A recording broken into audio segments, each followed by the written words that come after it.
We're going to show you how to use DryDex Spackling. It's nice and pink, like my honey's dress.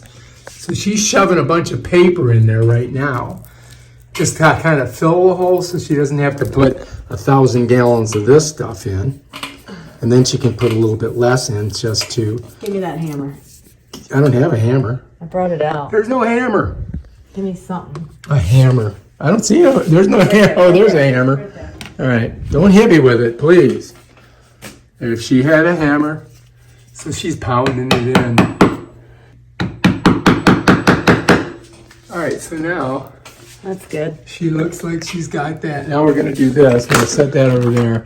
We're going to grab the spackling. We're going to get a chunk of spackle. And we're just going to spackle at it.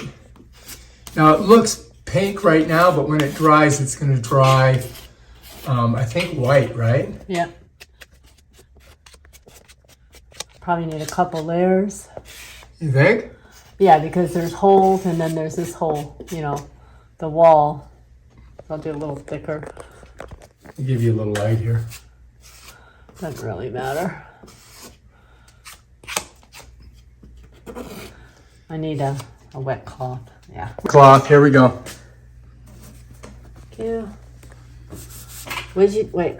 That's not wet. I didn't wet the whole thing. I just wet the one area so that's all you would need.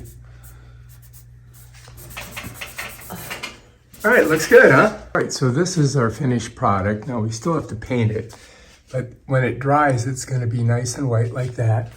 And it feels pretty smooth. We may have to do a little bit of a sand on it, but that should work. Once it's painted blue, you won't even see it.